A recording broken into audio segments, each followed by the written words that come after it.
teams. That means Pickle Ticklers, who came in third for today, will get 1 point automatically. And then 2+2 and DeFuerte here, playing off to get that. And by the way, 2+0-2+2 looks very confusing to me, but that's just their game count. No wins so far for either of these teams. So we got 2+2 versus DeFuerte. Best of 3 series coming up here. Winner will walk away with 3 of the tournament points today, and loser will walk away with 2 for their second place finish.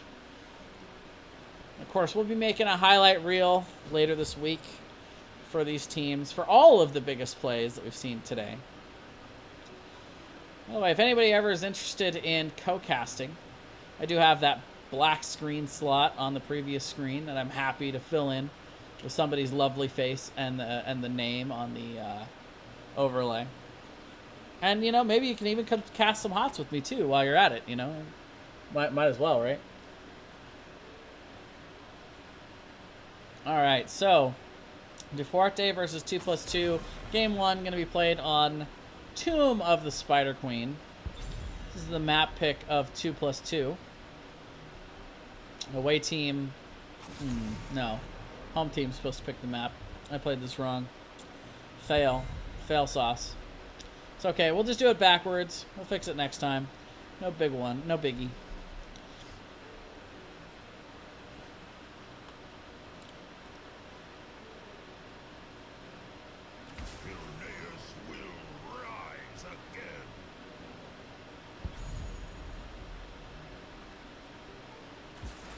It is time. The light abandons no man.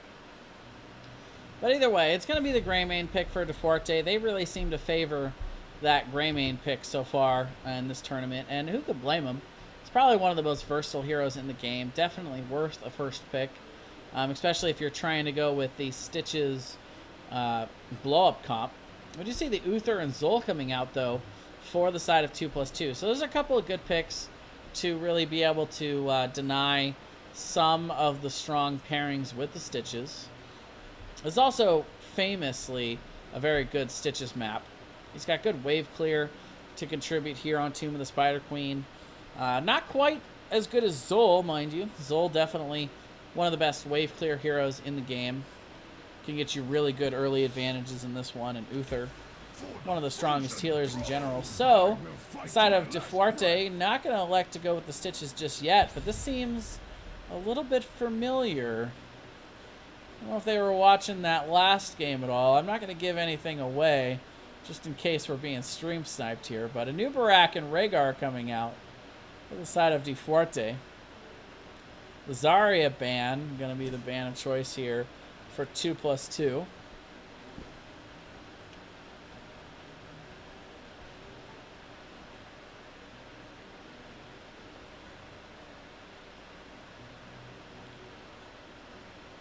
I sworn I had a longer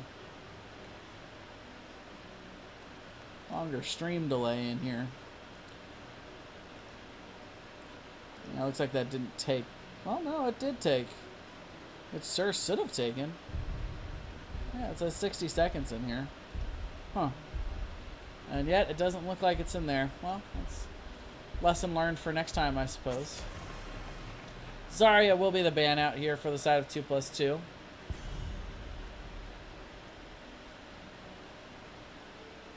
DeFuerte, going to be looking at their own ban here. They will ban out the Leoric, and this is spelling to me a very clear picture from DeFuerte. They are going for a very particular comp that we just saw them run on this map in the last game, so shouldn't be too big a shock for 2+2 if they were keeping their eyes out at all. See what they want to pick up here. Big thing for DeFuerte is if they go with what I'm thinking they're going to go with, then there's a very good chance that it may very well be. Oh no, it's definitely in there. That's my mistake. Yeah, the draft is way behind. Never mind. It's Cho'Gall. They're looking for Cho'Gall here. Got to pick up a couple of things here. that will allow them to counter it.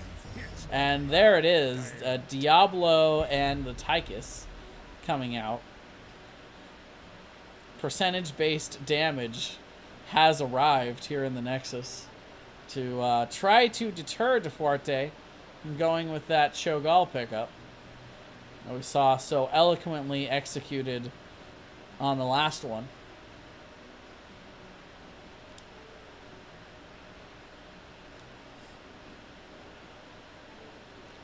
So what do they want here for these last two picks? Is Diablo and Tychus enough to really deter them from picking up the Cho'Gall? It is indeed not. DeFuerte says, go ahead and try your best to counter us. We are so confident in this play that we are going to make it here on Tomb of the Spider Queen once again. The same exact comp they just ran with. The Greymane to deny the Cursed Bullet, the Anubarak to deny the Web Wrap, Ancestral Healing to be able to throw on anyone, but especially the Cho'Gall with that deep, deep hero pool. What can the side of 2+2 do? Malthael already banned out along with the Leoric, two of the other good percentage-based damage dealers. They do have the Diablo, who has a late-game talent that gets him some percentage-based damage. And, of course, Tychus, who is, you know, famous for being one of the best percentage-based damage dealers in the game. However, can be a little bit exposed, especially against, you know, the comp for the side of DeFuerte. So probably another frontliner is what I would go here if I'm 2+2. Give that Tychus a little bit more ability to push in. But instead, they're going to back it up, and they're going to go with the KT instead. There'll be a lot of damage coming out onto the Cho'Gall, that's for sure. And everyone. It's very melee-heavy comp for DeFuerte. Has really, really good wave clear on this map as well. So let's see what 2+2 wants to do for their options on the solo laner. Should be an interesting game either way as we are. Go ahead and load on into the game here. Game number 1 here between DeFuerte and 2+2. These guys did face in our first round today, which we caught on stream. DeFuerte being able to get that win over 2+2. They've made their way back 2-1 for both of these teams. And now, I'm going to play this best of 3 to settle once and for all who's going to be the winners here. We are loaded in here to Tomb of the Spider Queen. On the left, your blue team is DeFuerte. And again, we're going to have TT Porky on Cho, Enlightened on Gall. Tippin' one. We'll be playing the Cho'Gall. Coffee on the Greymane. Rock Modern Life on the Anubarak. And Chopped is going to be playing the Greymane. Or not the Greymane. The Rhaegar. The other dog. On the right, 2+2. This is going to be McNulty playing the Tychus. Hollis on the Diablo. Raider on the Uther. Kirby-Nader on the Zol, and Axon going to be playing the Kael'thas. I want to thank both of these teams for coming out, playing, all 5 of these teams actually for coming out today, playing easy Sunday morning HotS. So quite a fun second tournament here. We're running these every Sunday for anybody that wants to join. Right away, Hollis, trying to get out from that early cheese attempt there, is able to charge his way on forward to get out. We are able to make it here. Hollis going with that level 1 life leech talent, so we 1% of the maximum health, give him a little more sustainability. So the percentage damage getting real here. They try to counter that Cho'Gall. I think a lot of it's not going to be in the picks, though. It's going to be in the playability, and here it is. As they collapse fully onto Cho'Gall, they are able to chunk him quite nicely here. However, side of 2+2, they are not soaking all of the lanes. We got Nubarak in the bot, Rock Modern Life solo soaking there. There comes the rotation there. Kirby-Nader and Axon both going to rotate, but Greymane falling. Actually, not sure exactly where Greymane fell there. It's going to be First Blood going over the side of 2+2, however. Maybe rotating one too many member out. See the Bone Prism coming out onto Chopped. He's going to get out no problem. Rotation coming to the top, so this is going to end up being a 3v3. The charge coming out onto Tippin.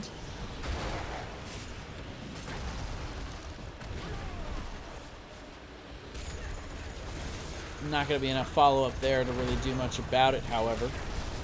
The rotation is on here. The two-man rotation in the bot continuing, but the charge in. Chop getting kind of low, but full dive onto McNulty.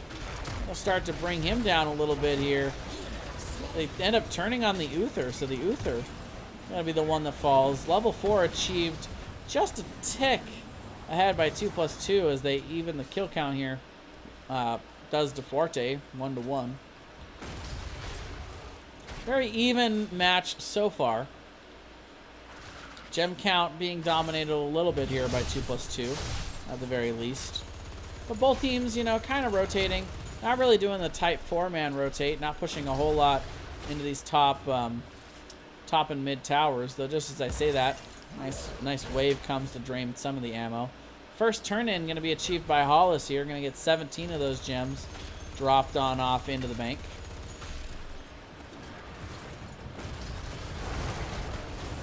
You see the full 5-man commitment into the mid, the rotations.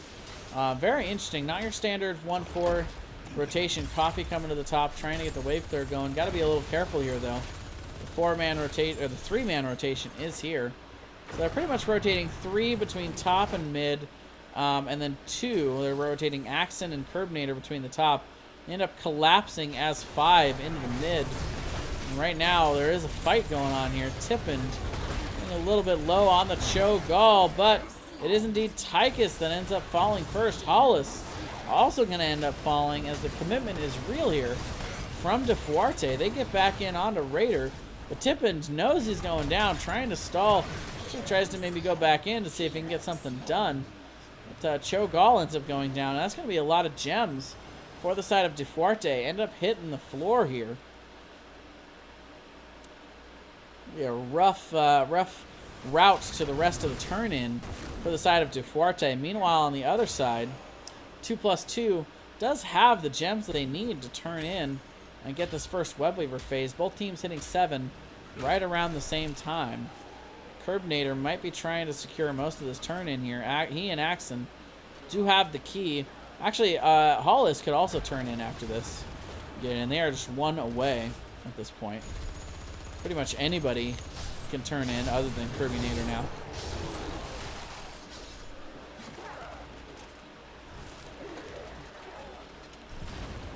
And at the top, it does look like HotS is going to get that turn in secured. 2+2. And the first web weaver turn in of the game. Still very even, so this could be the tipping point that they need. They do rotate in on Axe, and they're getting a nice amount of poke damage on him. Coffee also going to get in to try and get just a little more poke.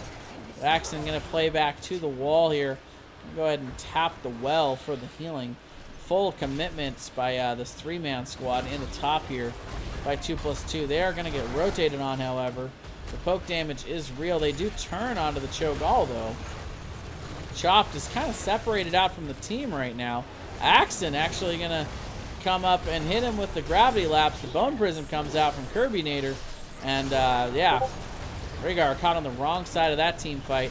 That's going to give some solid advantage going over to the side of 2+2 as they are able to push in here.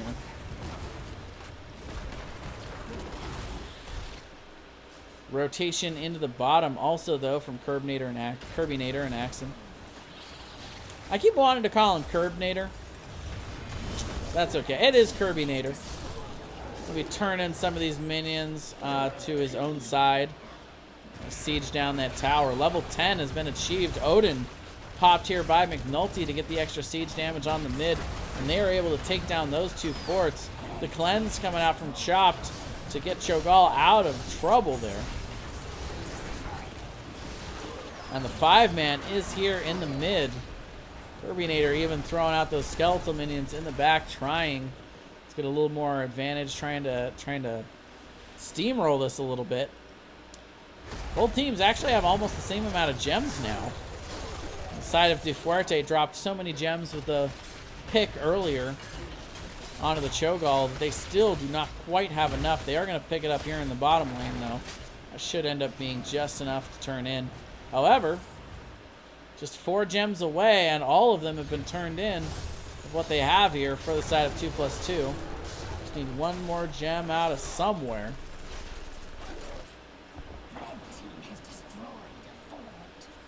Axon being very, very safe down here in the bottom. Staying in the back corner where he can see the turn-in attempt if somebody were to rotate. But level 10 still not quite here. 2+2 cannot really safely guard against this. And they're going to go ahead and pick up the gems they need. HotS going to turn in 2. Raytor or McNulty could turn in and get the rest. And before level 10 gets here, that's going to be another Webweaver phase going over. But they do catch out the Kael'thas in the bottom lane. DeFuerte getting a very timely pick. Should give them a little bit of room to breathe as all 3 of these Webweavers are going to be coming out here. They push the bottom lane in pretty far. The mid and the top lanes probably should be where they are worrying the most, but looks like they might be trying to scrimmage here. The charge in onto Tippin. He is going to get locked down, but receives the Ancestral there from Chopped. Able to turn on this. It is a 4v5. They get the web wrap down onto the Diablo. They end up taking down Tychus. So that Odin not going to get nearly as much value as he'd like. Axon finally coming back into this one from being dead, but they are going to end up being able to retreat here. Is the side of DeFuerte, and they get the Kael'thas kill to clean it up there. I don't know if that talent is quite online yet. It is not. The Mana Addict, he has not gotten the 20 yet to be able to finish off and get that shield value yet. We are seeing 10 on the cocktail, so remain coffee there. Well on the way to picking that one up. 4 more for Wave of Light. Tychus almost done with Dash. Get some more regen globes, though. He's getting there, though.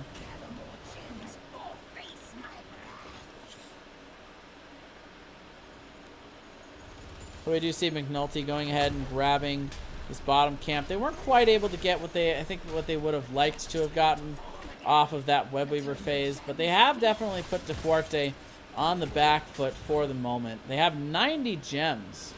They'd love to be able to turn in here, but without level 13, it's kind of dangerous to try to go after a turn in. They are going to go ahead and give it a shot, though.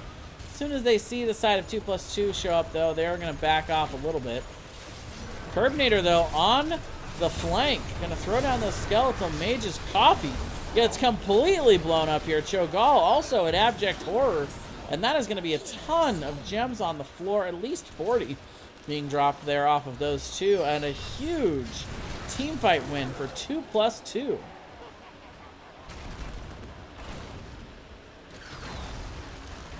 They're gonna rotate right to this this very modern looking keep, and it's a very modern structure. This mid keep here is gonna go down, and Cho'Gall is back alive, as is Coffee.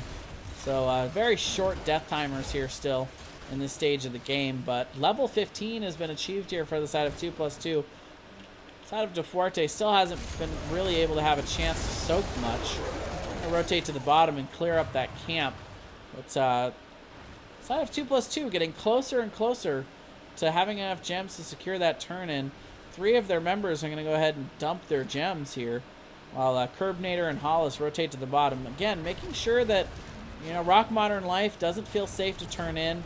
They actually get the root onto Cho'Gall once again. The lockdown coming in. The Uther stun into Gravity Lapse. And they're able to get McNulty out of that web wrap in short order. And so far, HotS on the Diablo and McNulty on the Tychus. They've been doing a really, really great job being able to punish this Cho'Gall pick. They picked those 2 before Cho'Gall came out over on the side of DeFuerte. So, DeFuerte was kind of calling their bluff a little bit on still picking up the Cho'Gall. And right now, 2+2 doing a great job of dealing with it here. So we do see the rotation to the top lane by the side of 2+2. They're looking to put a little bit of pressure onto this keep that is already so low. Yeah, that Q is going to go ahead and throw out a little bit more damage. And actually, Axon has not picked up his level 16 talent yet. So he is not getting that double Q out just yet. That's usually what people pick up is Fury of the Sun. Well, oh, meanwhile, Zol getting caught out there in the bottom lane. It's a huge pick here for DeFuerte. Give them a little bit of an advantage, maybe enough breathing room to be able to get the turn in. Rock Modern Life with those 43 gems really wants to drop some of those off. Finally going to be able to do it here, but 2 of these keeps are already down for the side of DeFuerte. Every fort's still alive for 2+2. Even though they don't have the Zol, they do have the level 16 talent advantage. So we'll have to see what DeFuerte can do with this, what they can do with this turn-in. We will have the Webweaver pushing in here, but McNulty going ahead and popping the Odin. We're going to start with a little bit of good old-fashioned ranged poke damage with the huge wave clear coming in from the Odin and from Axon there on the KT, getting the Fury of the Sun while now with double flame strikes coming out. They are able to take down this mid Webweaver, and they don't have to worry about the other lanes. The other 2 Webweavers are just de-pushing those lanes at this point. The full engage coming in here from 2+2 though. 16 not here yet for DeFuerte, so they are pinging those help buttons to try and get McNulty out of that that web wrap, but they are able to pick up both Rhaegar and Greymane. The Doges are down. That means Nubarak and Cho'Gall are going to have to retreat here. Going to split Zol to the bottom to clear up that bottom Webweaver. The top Webweaver doesn't get hardly any value there. Minimal wall damage. The fort does go down in bot, but Kirbynator are going to be there to clean it up. And now the boss is going to be available in the top lane. Is this a play that 2+2 wants to make, though? Level 16 not quite here yet, and Greymane and Rhaegar just now filing their way out of the Hall of Storms. Coming back into this one. They do have enough for turn in here. Do the side of 2+2. And that is going to be it. They're going to get another Webweaver phase here. Most of the lanes pushed out pretty far, almost to halfway, so this bottom keep is not going to be under siege immediately, but it looks like the rotation is coming into the top. The mid lane is pretty far forward, and right now 2+2 is going ahead and angling up towards the top, trying to keep DeFuerte as far as possible from that bottom Webweaver, which will be pushing on to their final keep. The web wrap is going to come out onto the Diablo, but that is going to be blown up in short order. Tippin is going in deep, is going to end up getting hit by the Zol root, and then by the APOC to follow it up, chopped very low. Cho'Gall is the first to fall here, along with the Tychus, actually. Tychus goes down in exchange. The Rock Modern Life is also going to go down. We've got 4 members down for the side of DeFuerte, with 2 of these Webweavers coming into the keep, or the core, I should say. That is going to be it. 2+2 going to end up taking the first game of this best of 3 series on Tomb of the Spider Queen.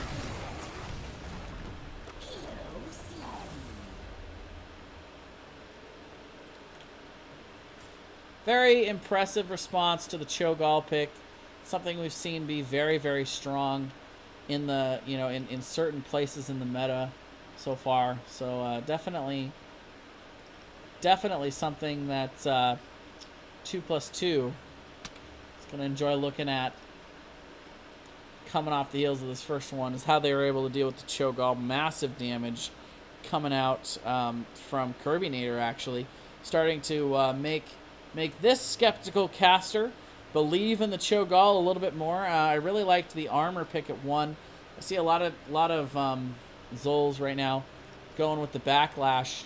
Never mind, he totally went backlash. I don't know what I'm talking about. They had good solid damage coming down onto the Cho'Gall. Again, 12% damage. So it is also a really nice response to the Cho'Gall. He had enough health to really be able to last in a lot of those team fight situations. They'd come in with the flank, they'd hit the skeletal mages, and just a lot of damage. Bone Spear also being picked up at 16, so they had the ability to wipe that Cho'Gall off the map pretty quick, in pretty short order.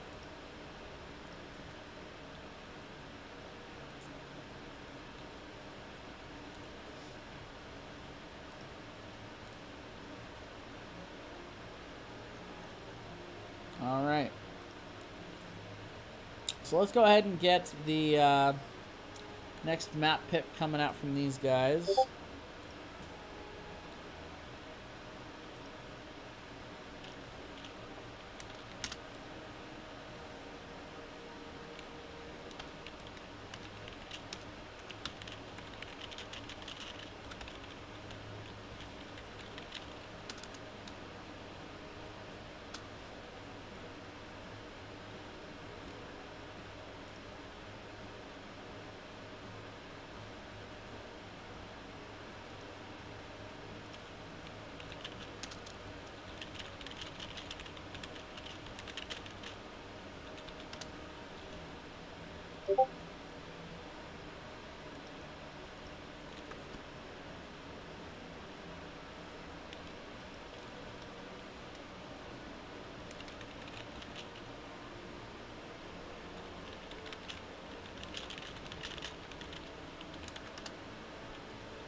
So we'll see what map they want to bring out here.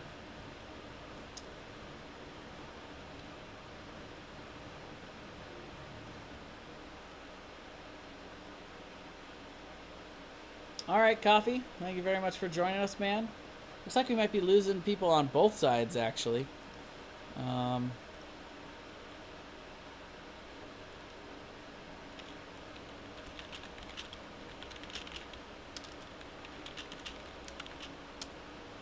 Oh, no, okay, yeah. So they're losing Coffee. So we've still got 2+2 here. So we'll see if they can go ahead and find somebody to jump in real quick. It's not, the events are not meant, these Easy Sunday Morning HotS tournaments, they're not meant to be, super formal tournaments. It's meant to be something more for fun that you guys can come play on Sundays. If you come into the tournament and then you have to drop after a couple rounds, it's okay. You're still going to get points. You won't come in front of anybody else in the standings, but you'll still get that one participation point at least. And we're gonna do semi-monthly prizes for the winners of those standings, and then we'll reset the standings for the next 2 months. So it's meant to be something that hopefully you guys will want to come and participate in every week. But even if you can't be there that certain week, you still keep your points. You still move forward in the point standings with the same amount of points you had before. But it definitely will reward the teams that come and play regularly and perform regularly. So that's kind of what we're going for.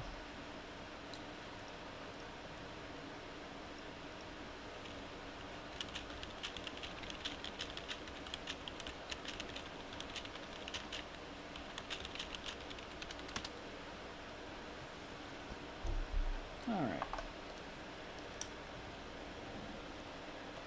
I can get the fan rolling. It's starting to get a little hot in here.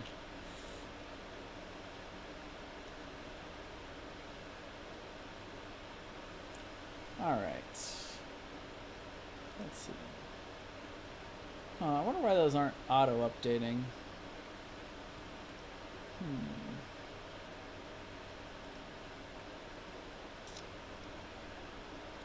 So I'm going to go ahead and fix that while we got a moment.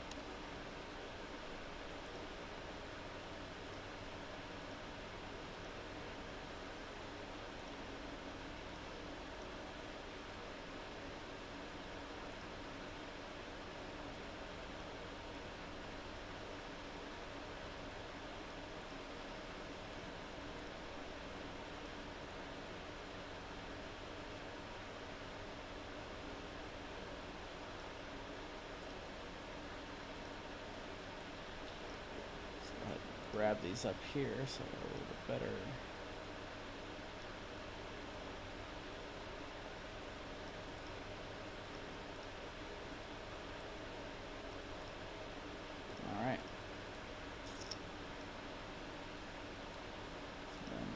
here.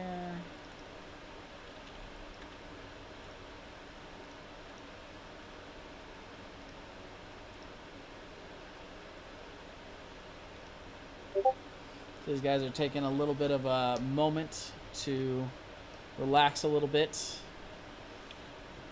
catch their breath after that first game. I'm all good with that, you know. It's been a good event so far today. We've been going for about 3 hours now, almost. A little bit longer than I thought we were gonna be, but that's totally okay with me. I'm here as long as these teams are willing to play and have some fun. That's what we're about.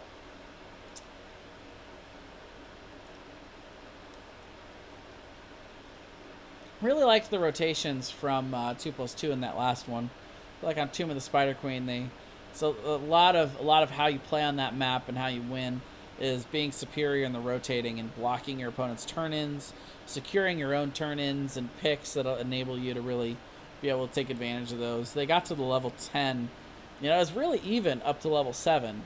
And then, you know, right around the time they hit level 8 and they got that first turn-in, they were really able to snowball after that. They got one pick, I think, on the Rhaegar, and that enabled them to push into the top there and really start snowballing. They were ahead the rest of the match, and there were only a couple of moments there where DeFuerte was really able to come back and get a pick or two here, get a web weaver turn in, but by then it was just too little too late. I think it was, you know, 6 structures to 1 at that point, you know, when they hit that like level 14 to level 16 fight in the mid. That 2+2 turned around again. Solid play coming out from them.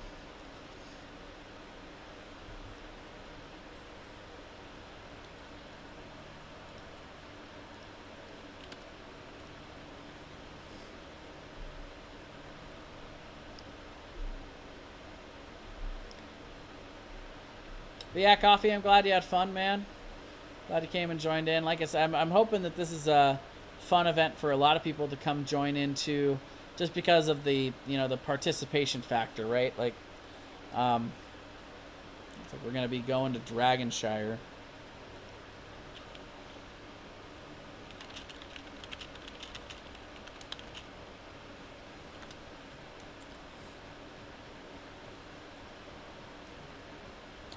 Yeah, I'll let them make the lobby so it can be an auto into Central server.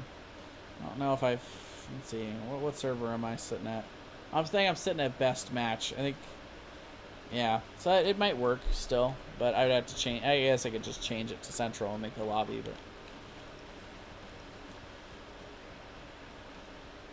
what can I say? I'm lazy. I don't want to change that setting. Just kidding. I'll do it. I'll do it if teams want me to do it.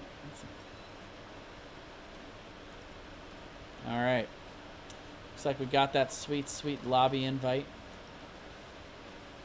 And right now it looks like I'm maybe playing for 2+2.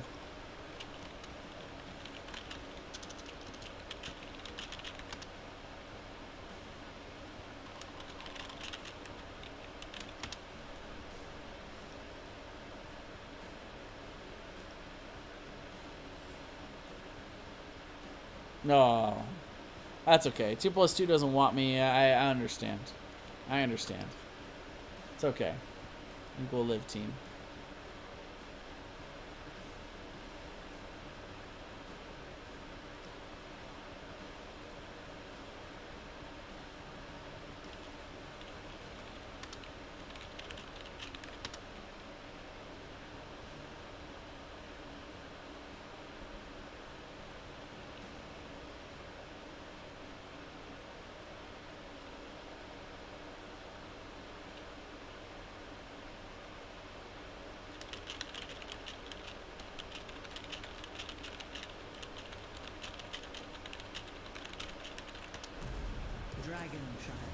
All right. We are heading on into Dragonshire for game number 2. 2+2 is ahead right now. We do have a couple substitutions in this round for DeFuerte. Yeah, McNulty mentioning that looks like he's playing a whole new team this round, but That's okay. You know, that's okay in my book for this event. You know, it's meant to be more of a less formal, you know, fun practice kind of event. There's no huge prizes on the line yet, though. Stay tuned, folks. I mean, if this tournament grows much, much larger, we'll kind of see where that ends up going. 5 teams in this week, up from 2 last week, so that's exciting. And we're welcoming more, guys. The goal is 8. Like, I would love to have at least 8 every week, but we could run tournaments of hundreds. You know, hundreds of teams would be okay. We would be able to figure it out. The tournament would be longer because it would require more rounds to determine a winner, but I guarantee you I can do it with the tournament program. It's totally easy. Anyway, 2+2 plus DeFuerte equals game number 2 here on Dragonshire. A new Barak coming out as that first ban. Definitely one of the most highly contested heroes in the game right now. He's very strong for the CC that he brings out here. And then Genji, also the ban out here from DeFuerte. Genji is probably one of the best heroes on this map. It's very, very map-specific hero with his ability to rotate. Can be quite the terror running around this place. And it is going to be first pick going over to the side of 2+2. So we'll see how this works out for him. There's a couple options for them as well in this first pick scenario. They could get the Uther. They could go with maybe the Dahaka. But they're going to go with the Zol. They're dedicated to this Zol. We've seen a lot of him coming out today. And so far, I've liked a lot of what I've seen. Again, kind of that instant deterrent with backlash to the Cho'Gall strategy. So we'll see if DeFuerte wants to go with that again, or starts to step away a little bit from the chaos that comes with that Cho'Gall. 2 picks coming up for them. They do have the option, again, to kind of get the pick of their litter of the supports if they want to go in that route. Couple strong tanks also available on this map at this point. You know, they could try to go into the Arthas. They could maybe look into, you know, maybe a little bit of an early variant pick, but some of the stronger tanks still available after a Nubarak being banned. So what do they want to prioritize here is the question for DeFuerte. The answer is going to be in the sustained damage dealing. They are going to go with Vala and the Tassadar. Again, it kind of gives them the opportunity later to try and pick up whichever of the other, you know, stronger healers in the meta they want. But by not picking up the actual healer here, they kind of, it's kind of going to be rough, I think, maybe a little bit. 2+2 will have the opportunity to pick their whichever support they want of, you know, Rhaegar or Uther, and it is going to be Uther or the Ariel. And at this point, they should pretty much just instant ban out the Ariel, you know, if I'm on 2+2. Deny them that Trinity, force them into maybe the Rhaegar as the healer, and then look to punish that Rhaegar with the lockdown potential that they've already built here. They got Zol, they've got Stitches with the hook, they've got Uther with the stun. So they've got a lot of lockdown to be able to counter and a Rhaegar pickup, which makes me think they might need to go with a different healer. The question is, what healer could they possibly pick that isn't countered the way Rhaegar is, but can still, you know, hyper carry heal Vala. Morales, you know, is not really the kind of healer you want to go against a lockdown comp like that. Though if she can stay safe and avoid the Stitches, it is possible. But it's kind of rough. They probably just want to go with this more standard Rhaegar pickup. They do ban out the Greymane. That's been a pretty high priority for DeFuerte throughout this tournament, but they're starting to go away from that, it looks like, in this one. Ariel is the instant ban out. Not a big shocker there. And we do see the with the Greymane being banned out, that's a really good follow-up to the lockdown. There are other options for the side of 2+2. You know, some things that come to mind are the Lunara for the additional slows and the targetable damage, though it's not very bursty. They could still go with a mage, you know, Ming, KT, Jaina, any of them, or even Chromie could possibly contribute to that burst, that burst focus that they're trying to do with the lockdown. All the lockdown on the side of 2+2 actually makes it pretty easy for Chromie to hit their abilities. DeFuerte, meanwhile, thinking long and hard about these two picks. They probably want another healer. They don't have to get it now, but it is Stukov. I keep forgetting about Stukov. He's very strong in this meta, but he's very new. He's not, so I'm not super familiar with him yet. I personally, as a main support player, only have Stukov, I think, to level 6. So haven't played a whole lot of him myself, but he's definitely got good numbers. I say that as an insult. Having good numbers is not how you want your support to be described. I feel like the impact that he brings has little to nothing to do with the healing, but rather the utility that he brings. He's a very utility-based support player. The problem is that he doesn't have very much good targeting healing to be able to save somebody that's under duress. He's got the one burst heal every 15 seconds. That's really about it. So Diva and Cassia gonna close out the picks here for 2+2 equals team. I mean 2+2. It's just 2+2.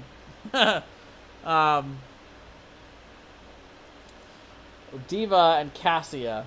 So Cassia is gonna be really good at putting that damage onto the hook target.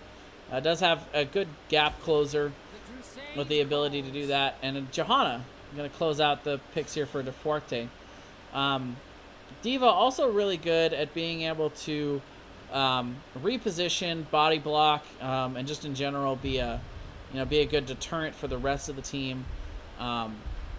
Plus can put good targeted damage on somebody when they do get that hook. Not to mention the combo we've been seeing a lot lately is try to target somebody and keep them in the self-destruct with Stitches and Uther and Zul.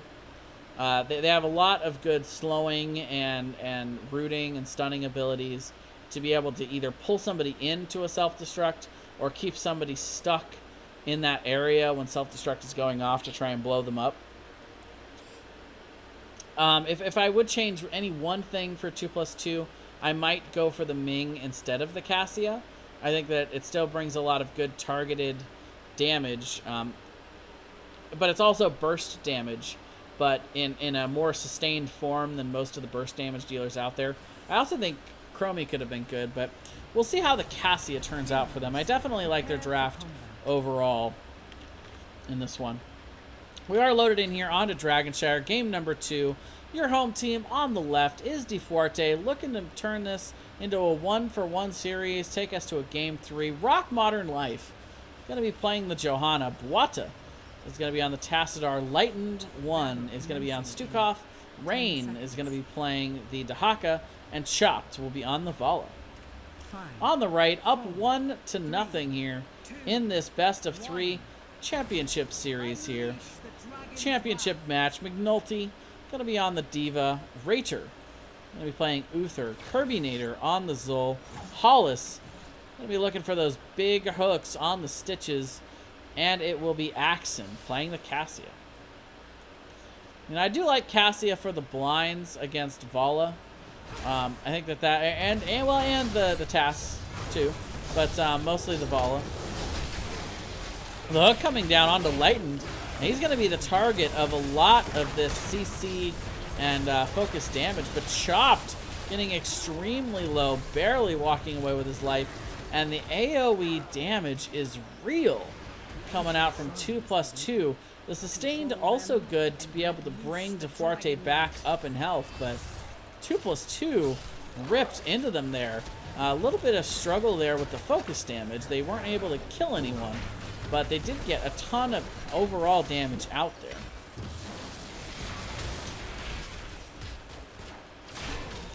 So we do see instantly the 4-man rotation here from DeFuerte. They are looking to rotate through. They're losing a little bit of soak and a little bit off this mid tower. Gonna spend some of the ammo to clear that up there. But overall, you know, they're able to get pretty close. And yet again, the 2-3 rotation, they bring Zol to the top. I've seen them doing this already this game. And Zol going to rotate back to bot. Dahaka burrowing in to go ahead and grab that top beacon. Chop's getting a little bit low, but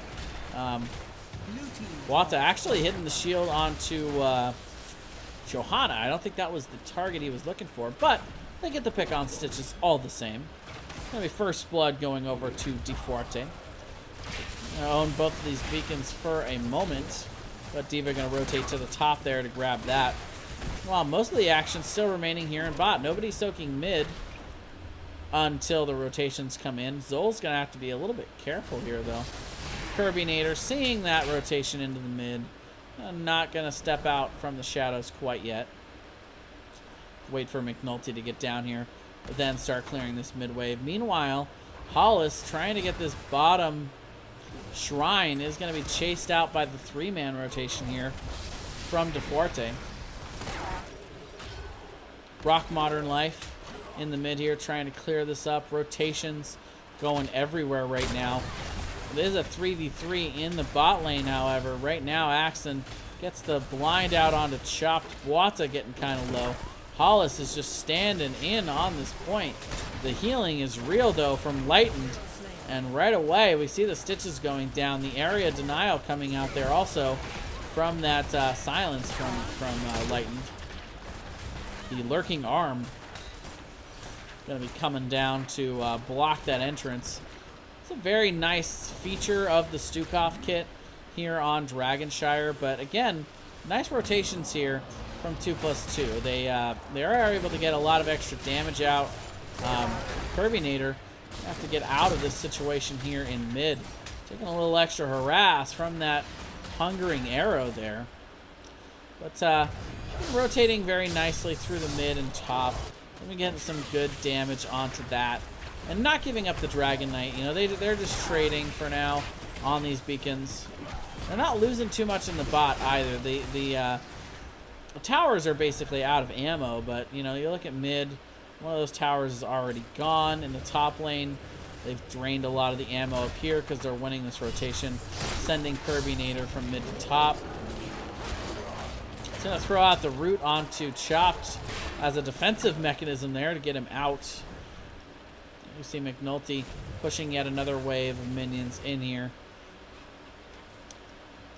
Rain will gladly say thank you. Grab up some essence from that as well. Trading out the shrines once again as the 3-man rotation able to push back DeFuerte for the moment. Level 7 achieved by both these teams. Neither team has even looked at one of these camps yet, just focusing on the rotations, the wave clear. Slight level advantage to 2+2, but it's less than half a level. It's really not much. McNulty actually rotating down.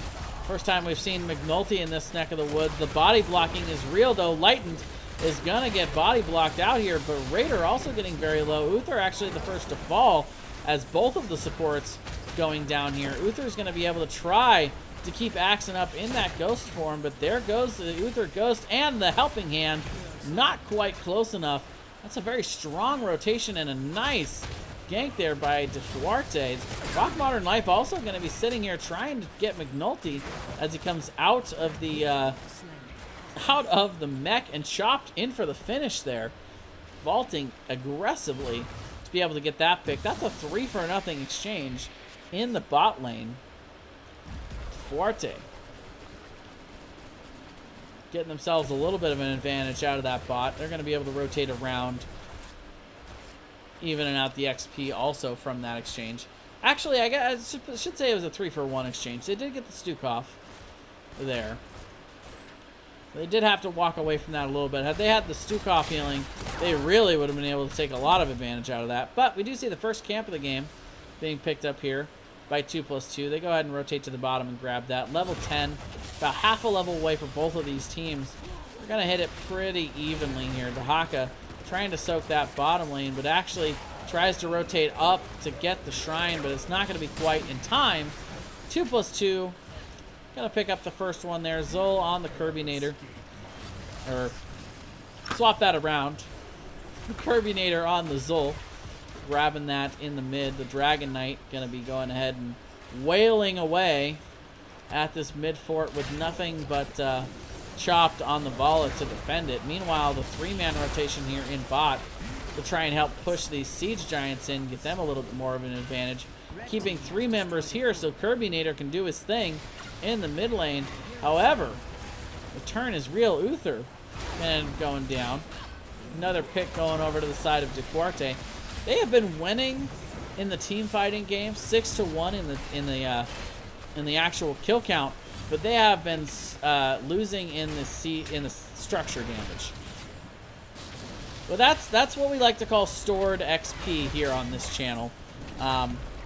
You look at the different ways to get XP.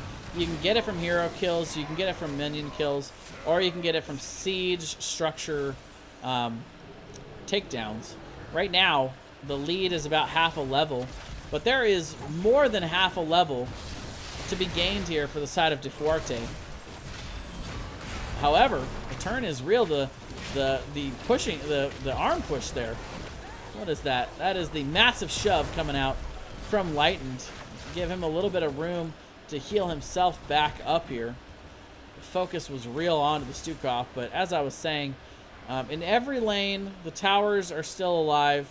There is lots of stored XP for the side of DeFuerte to be able to not only catch up, but really take a lead in this one. They've been pretty even on the minion, on the wave clear.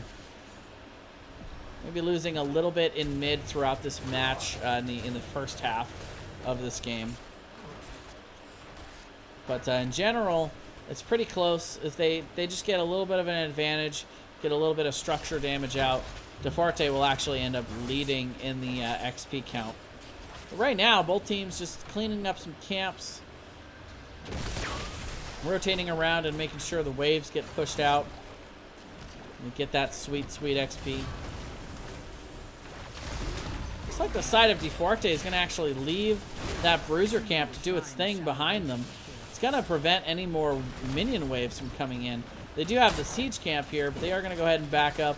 Both teams will be able to clear here on bot. On top, however, Kirbinator has quite the escort coming into the top lane here with that bruiser camp. They are going to refocus their focus towards bottom, though. See if they can maybe get a pick out of this. Kirbinator, yet again on the Zol, not afraid to rotate aggressively. Rock Modern Life avoids the hook, but they are going to go in on this. Kirbinator is going to go ahead and rotate in with that Bone Prism onto Lightened, along with the Skeletal Mages, and that's going to be a pick. Zilria with the host once again. Thank you for that host.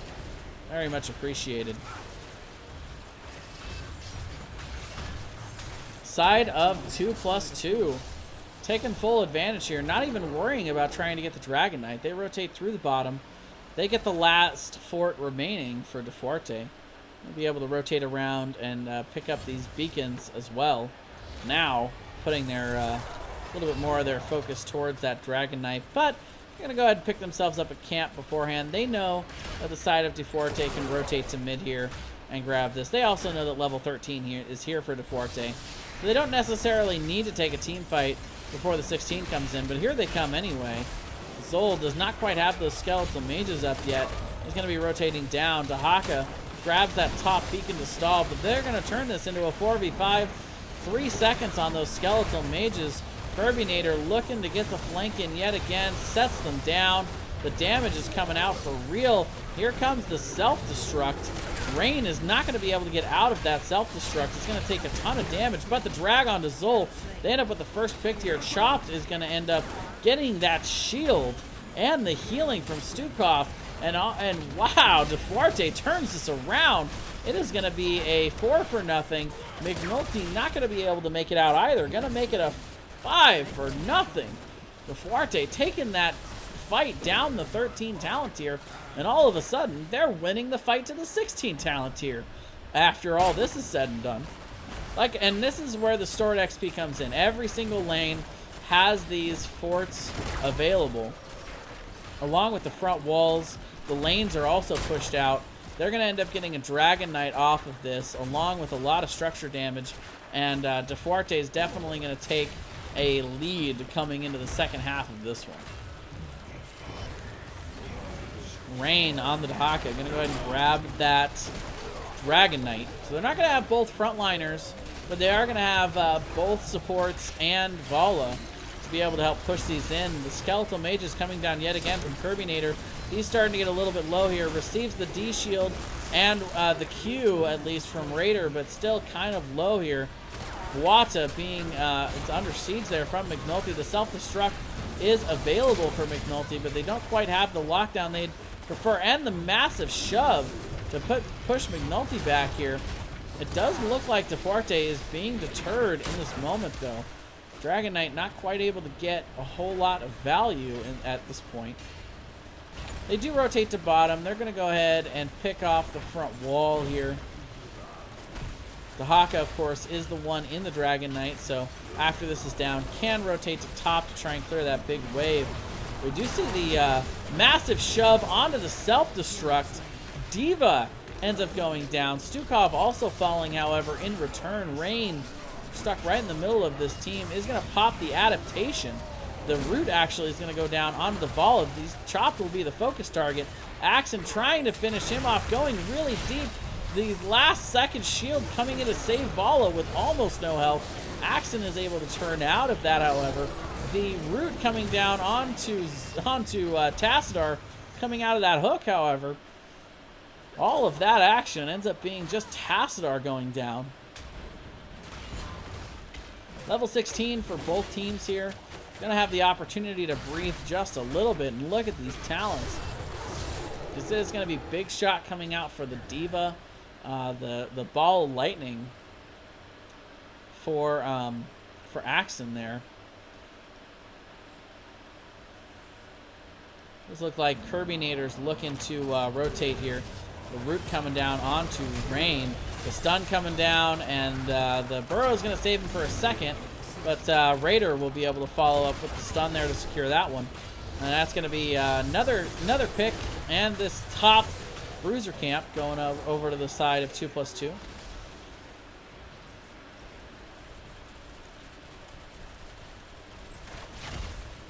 Starting to catch up in the kill count here is 2+2.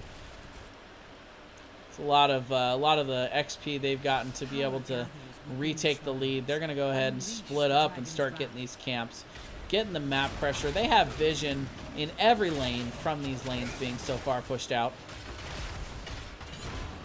Right now we do see the 4-man rotation for the side of DeFuerte, waiting for the Dahaka to come back. That global will be able to put him pretty much anywhere on the map once he does come back up. 5 seconds until these shrines are up, and it looks like the focus is going to be in the bottom lane for DeFuerte. Still focusing on the camps, however, is 2+2. Looking to still get that map pressure, and they do have it, indeed. We'll see this rotation to the bot lane for the side of DeFuerte. You'll also see Rain. He walked up to this one the old-fashioned way. So he does have the ability to collapse into bot. It looks like he is going to grab that top beacon first, however. And maybe too little too late. Chop getting very, very low. Rain does come in with the flank and the tongue onto Axon, who receives the D-shield, and the turn is real off of that D-shield. Lighten is in the back here in a ton of trouble. Tassadar falls. Vala falls. Rock Modern Life, though, also going to go down here. Not going to make it out. Rain just barely going to make it out. Holy cow, the health left onto Dahaka. But a 4-for-0 exchange. 2+2. Team Comp really coming on strong here in the back half. And they've won a couple of team fights in a row now. Able to completely take advantage of all of that macro they had been winning in the early game. They're going to get another Dragon Knight off the heels of this one. All the members will be alive here for DeFuerte to try to, well, I maybe spoke too soon. Rain getting hooked, stunned down, and the tongue is going to drag Redder into the structure a little bit. So Rain is able to make it out. But this could be it. Right now, Kirbynator with this 16-minute Dragon Knight, level 20. They're going to take down the fort instantly. They've got camps pushing in the other 2 lanes, so they actually elect to rotate to the bottom rather than trying to go core here. The hook out onto Tassanar. Dimensional Shift will get him out. Rock Modern Life will try and pull people in with the Condemn, try to slow them down a little bit, but right now the self-destruct is ready. McNulty goes in deep, puts down the self-destruct. Johanna dies. Lighten will go ahead and shove that mech away, preventing the self-destruct from getting value, but there's some other problems going on here. Kirbynator with this Dragon Knight still has a lot of health. Right away, they sacrificed the Uther to soak up a lot of that damage, but he already has level 20 and the Resurrection coming up, and that is going to be it. Kirbynator able to finish off the core. 2+2, winning this one 2-0 in this series, and is going to end up being your champions here for the ESM tournament number 2. Take the Masters Division win and those sweet, sweet bonus points. Moving up into the standings, they are going to end up being your number 1 team in those standings as well. Congratulations to both of these teams. You know, I thought DeFuerte played a really good mid game there. They did come back, get some good team fight victories, but at the end of the day, I feel like the Stukov Tassadar combo was not quite enough to be able to hyper carry the Vala and, you know, really enable Chopped to be able to do what he needed to do against this lockdown comp. They would lock down somebody, and they just didn't have the healing output that you'd normally see from like an Ariel.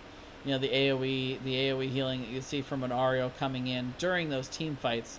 The numbers look great on the Stukov. You know, I will never downplay the raw healing numbers that come out of the Stukov, but because it's so hard to direct those heals and get them on the characters that are coming down, it can be really difficult for a Stukov to save somebody, especially repeatedly. He's got about a 15-second cooldown on that bio kill switch to be able to really save somebody, and it could just be really rough.